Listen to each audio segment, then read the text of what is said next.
All right, topic of the day. How did you know when you were ready to retire from the military?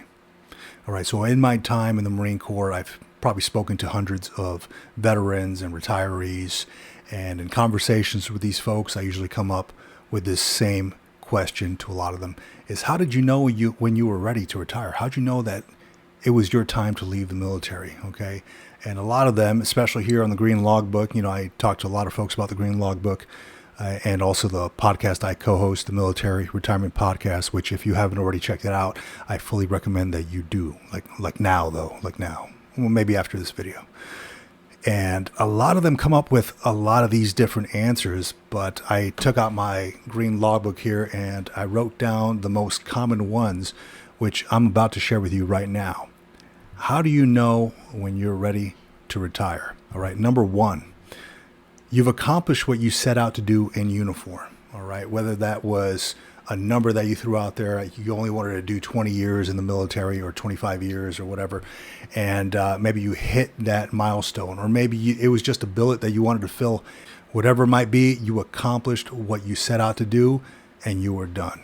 You're ready to retire. Number two, you hit a promotion ceiling. This one goes out mostly to my E9s out there, my Chief Warrant Officer 5s, maybe some colonels who know that they're not going to be putting on a star, or some Navy captains. All right, you've hit that ceiling. All right, there's nowhere else to go really. So what do? You're just bouncing around from billet to billet to billet, PCSing here and there. Maybe you want to see what civilian life is like after military service.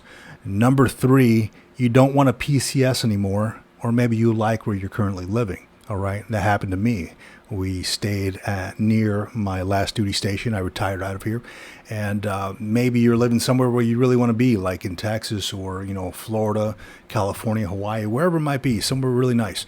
And you don't want to move. You just don't want to do another PCS move. I completely understand. Number four, you're financially comfortable and it's time to move on. All right. A lot of us have that number in our head. Okay. Maybe it's $1 million mark. Maybe it's $500,000. But whatever makes you feel financially comfortable. All right. And once you hit that number, maybe it's time to check out the civilian world, because maybe you can make more money out there. Maybe you just don't want to work at all after military, right? Number five, stress of the military life becomes overwhelming. We all know that the military can be stressful. Okay. You got missions, you got battle rhythms, you got deadlines. You have to perform at all times. You got like physical fitness tests, everything like that. Sometimes you have duty, you have to, depending on what your MOS is, it could be physically or mentally demanding.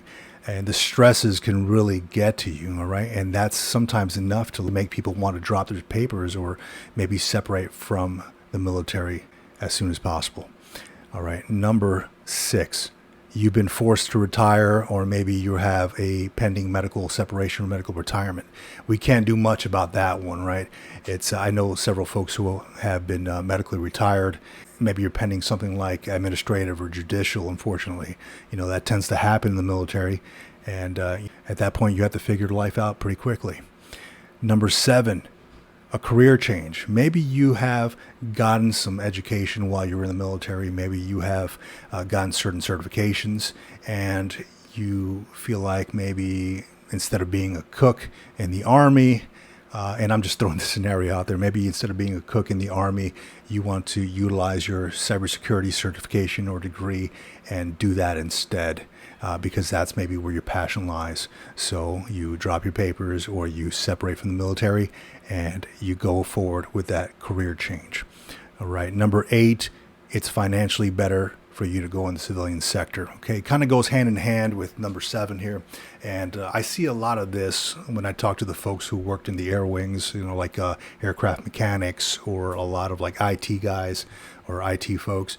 They can definitely make a lot more money in the civilian sector as opposed to what the military pays them, right? So maybe you want to put your knowledge and your experience to use outside of the military, and maybe you want to make that financial decision for you and your family. Number nine, policy or leadership issues. Sometimes you butt heads with your leadership.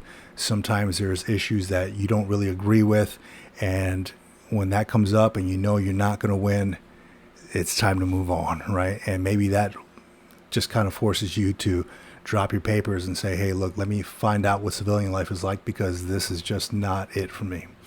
And lastly, number 10, and this one applies to a lot of folks, and it definitely applied to me. You just woke up one morning and you knew it was time to move on for whatever reason. It could have been everything from like 1 to 9 that I just named, but you just woke up one morning and said, you know what, I'm tired of, doing the whole PFT or, physical fitness tests. I'm tired of weighing in, for every 6 months, or I'm tired of, whatever the case may be, being on duty, getting calls, dealing with knuckleheads, this and that, leadership issues, et cetera, et cetera, et cetera. We can go on and on. But you just woke up one morning and said, I'm tired of this. I'm done. I'm eligible to retire, or I have come to the end of my enlistment and I don't want to re-enlist, or I don't want to continue on past my 20 years. I totally respect that. You just drop your papers, or you let your command know that you're ready to go.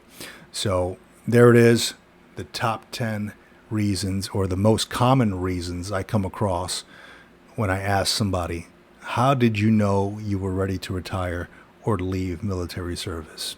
And if you happen to have another reason, please comment below. Let me know, because I'm curious. And again, if you have not checked out the Military Retirement Podcast, you're wrong. Go over there and check it out right now. We're on Apple, Spotify, and also YouTube. I'll throw a link up here somewhere. And if you are currently in the retirement process, check out the Military Retirement Group on Facebook. Everything you need under the Files tab. We got a great community of folks who are in the process of retiring or have retired, and you can definitely get some good information there, and probably some mentorship as well. I'm on there. So is my co-host John from the Military Retirement Podcast. If you're not there, you're welcome to come check it out. Military Retirement Group.